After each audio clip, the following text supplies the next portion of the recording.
Kia ora te whānau. My name's Tommy. I'm a therapist, musician, and medicine person. This podcast is about how to deal with life. I'm doing this podcast because, like a lot of you, I find life quite hard at times, and I struggle with a variety of things. People tell me they like the solutions and concepts that I find to get me through, and so this podcast is my way of sharing those ideas and offering connection, support, and hopefully a little source to your journey. Today's episode is going to be a little bit about insomnia, because I've been struggling with insomnia for the last lifetime, but primarily for the last month, and so it's probably been it's coming up to 4 weeks now. I've only been getting 3 or 4 hours sleep a night, and that's pretty hard. There's a lot harder things in this world you can experience, but insomnia is pretty fucking hard, and especially when you have a sort of anxious personality type, and so you've got insomnia at night and then waves of anxiety during the day to keep you company. And it's possible that the reason this has happened is because I've had a separation from someone who I love dearly, and am still going through the grieving process, so that's probably contributing to it as well. So I'll be lying there at night for the first 2.5 weeks. I was pretty good, I think first 2 weeks, because I'm used to it, right? Like, I've had it a lot of my life, and I don't freak out, and I don't start fucking counting the hours like, oh my god, I'm only gonna get 4 hours sleep, I'm only gonna get, it's like this, now it's 4 o'clock, now it's 5 o'clock. I don't do that shit. I just lie there and I'm cool, like I'm all right with it. It's like, yeah, I'll get as much sleep as I need to get, and I'll be okay. It's not gonna kill me, and it's only gonna be for a night or two. But this time has been a longer patch, and at about the 2-week mark, I probably started to get a bit scared, and then about the 3-mark week, I started to have some panic. So about a few days ago, I was like, because look, everyone's got a different relationship with consciousness, right? Like, how you experience reality, how you conceptualize what's going on down here. A lot of people just believe in pure reductionist, biology and science, and that's totally cool. And I'm not, you don't have to believe in anything fucking woo-woo to listen to my podcast. Whatever you believe is what you believe. I will acknowledge that I believe that there's some kind of consciousness that we're all a part of, some unified consciousness, source consciousness or whatever. That's just been my experience, right? Because I've taken a bunch of psychedelics, and so I can't put that toothpaste back in a tube. You know what I mean? I can't unring that bell. It's just how I experience reality now. So I do think there's spirit. I think we're all spirit, and I think sometimes I communicate with spirit. Anyway, so I'm praying. I'm praying to spirit to let me sleep, and then like last night I was out walking. So when I can't sleep, sometimes I go out walking at 2 or 3 in the morning. Because I'm a fucking man, and so I've got that privilege that I can do that without a whole lot of fear, and because I'm also privileged to live in Aotearoa, and it's a beautiful place.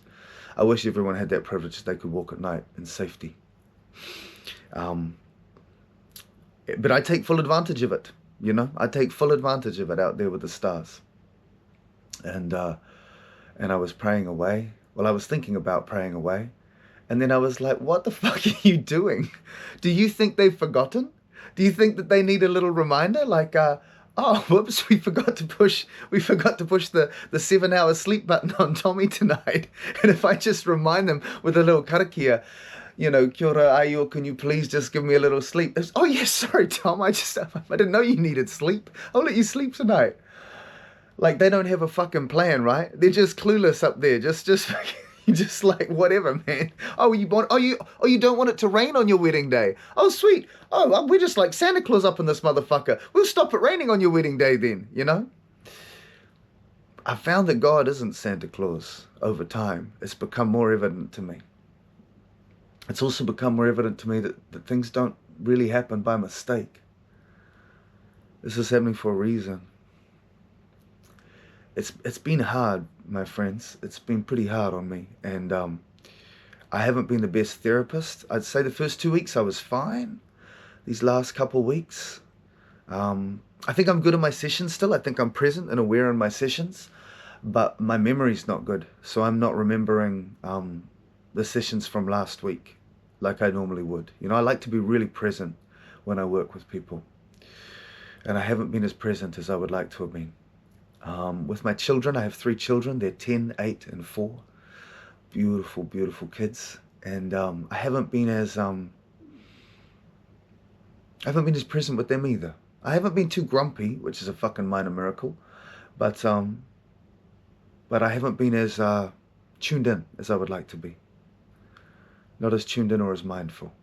I've been keeping myself very busy when I'm with my kids, you know, doing lots of jobs, doing little bits and pieces, rather than sitting down and giving them attention. And it's interesting because the separation I'm going through, it's bringing up my primal wound, you know, and I'm lucky. I'm one of those people that Gabor Mate would say only has a little t trauma. I don't have the big T traumas. I've got the little t traumas. So I had a dad walk out of my family when I was 3 months old, and then stopped seeing me and my brother all together. I guess we would have had monthly visits or fortnightly visits or whatever when I was 5. So that's one of my bigger wounds, you know, that kind of rejection and abandonment. And then I have some dynamics with my mum, which just out of respect to her, that she might watch the podcast, you know what I mean? I don't want to go into that too much, but basically my messaging, you know, to do with the wounds that I have is around maybe not being good enough, maybe not being lovable, and maybe if I try really hard, you know, if I try really hard, then I will get that love, then I will get that support.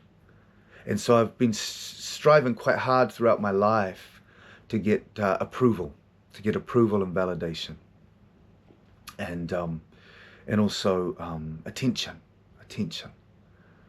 And so I find myself, you know, whenever I go through a process that's challenging, I'm like, how can I monopolize on this shit? How can I fucking double down on that shit, right? Like, how can I get twice as much healing for the price of one? So while I'm going through this breakup and dealing with this agonizing heartache, I'm also trying to transmute these generational patterns, intergenerational patterns of little t trauma. And so I find myself thinking about my beloved, you know, and what I'm doing. I've had some profound insight, or I've, you know, written some new song or something, and I think, oh, I want to share it with her. And I see my mind just immediately wants to share it with her. I want to get a pat on the back from her. You know, I want to get approval from her. And I think to myself, yeah, fuck, that would feel so good. Just to hear her say, wow, good for you, that's wise, or wow, fuck, you're working hard, or that's a beautiful song. Like, that would mean so much to my heart, you know. And I think, well, I'm going to share it with my bro AJ. I'm going to share it with my sister Lucy. I'm going to share it with my friend Kahu, with my friend Charlie, you know, these different people, my friend Matt, these people I love, you know, who are in my life on a regular basis. I'm going to share it with them. And I think, yeah, that'll be nice. They'll give me a pat on the back. Won't be as good. You know, it won't be as good. I love, and fuck, man, the people I'm talking about, I love these people, right? Like, I love these people with all my heart. But for some reason, inside my head, there's this mechanism which says the real pat on the back, the real reward, the real nectar can only come from someone who's like my romantic partner, you know? That's the only pat on the back that will do for this little part of me. And so I'm retraining it, you know?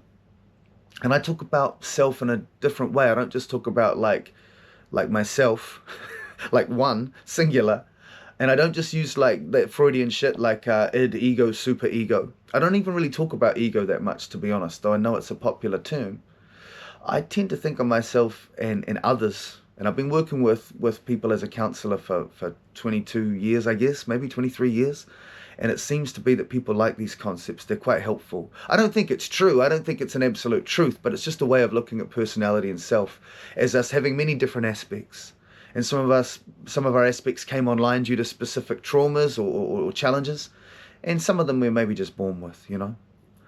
So I've got this aspect that's kind of a vulnerable child aspect. And I've been trying to support him to take support and love from me.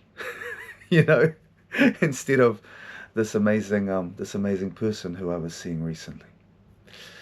We were actually together for 2.5 years, so it was quite a long relationship for me. And this part of me, they're slowly coming on board. They can see the wisdom They can see the wisdom in having me as a source of validation and approval, because I'm never going to split up with them. And also, we're going to die at the same time. So there's really a lifelong, sustainable source of approval and validation if they can switch to taking it from me. It's not as rich, it's not as sweet. But that's the transition that we're in the process of. That's not easy for that little fella, you know. He's maybe had a few tantrums about it, you know. He might be part of the reason I've been staying awake some nights. But then it might be that the reason I've been staying awake some nights has been to meet some other individuals, and I'll talk about them in another podcast, because I met this beast. I met this beast on the road when I was walking a few nights ago, and that's an interesting story in of itself, so I'll keep that for a separate podcast. Anyway, I think I did an introductory one like 2 months ago. That's what I was going to say. I think maybe the reason I've been waking up at night is for this healing to occur, these changes, and that Spirit hasn't made any mistake at all. It hasn't been fucking easy, and every time I think I've found the reason that I've been being kept up, it turns out, I was like, oh, this is it. I was meant to meet this dark motherfucker on the road. Like, I was meant to meet this aspect of self that is pure hate and pure loathing and give him healing. Or I was meant to support the vulnerable child to transition from strokes from my ex-partner to strokes from me. Or I thought it was about this, or I thought it was about that. Now I'll be able to sleep tonight. And then I still don't sleep. So it's clearly not what I think it is. But anyway, I thought I'd end each podcast with a little freestyle song. And the reason I thought of that is because people find it impressive that I can do freestyles in different genres. So just in case you don't know what a freestyle is, it means this is not a song that I've ever written before. I am making it up from scratch. Because I'm making it up from scratch, it means some of it won't rhyme as well, or the lyrics won't be as cohesive. But it's just a nice way to end a little corridor. So you guys can send me chords you want me to do. I only play the main chords and their minor versions. I'm not a particularly gifted guitarist. My best thing about me is songwriting. So I'm just going to choose F. I was about to say H. That's how tired I am. I was thinking there was a chord called H. I'm going to play F and E minor and G. I'm going to do reggae style this time, but next time I'll do folk or something. Oh, and I've got a string missing. It's the high E for those of you who are interested. Here we come with the last line verse. I'ma read this testament. I'ma light this fire for my friend in a holy government. Way up there in Foursome. Way up there in Foursome. Way up there in Foursome. Here we come, gonna chant down Babylon. All my friends got long hair, and they're vegan, and they're deep stare in your eyes at the festival, at the sunrise, with the cacao vibing inside, yeah. Hippie motherfuckers with the woo-woo, but they bring the ruckus on the dance floor like you do. You got the spirit of a soldier inside you, and a warrior too, and I'ma bring this light to Zion. Yes, I'ma give my light to Zion, brothers. I'ma give this light to Zion. Well, I am a king, this light to Zion. Yes, I am a bring this light to Zion. God, we gotta give our light to Zion. Yeah, yeah.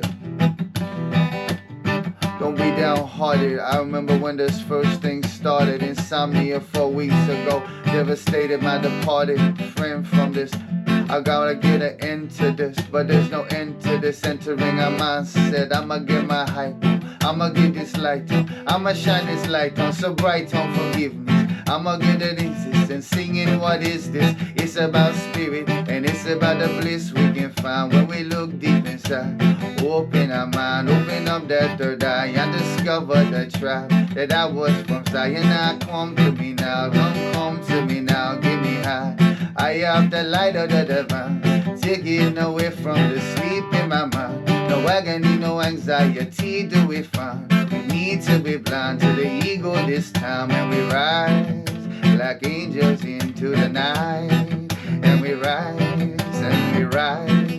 like angels into the night. And we rise like angels into the night, like angels into the night. And we rise like angels into the night. Muchas gracias. Thank you for listening. I don't have a Patreon or anything, so if you like it, please just share it with your friends.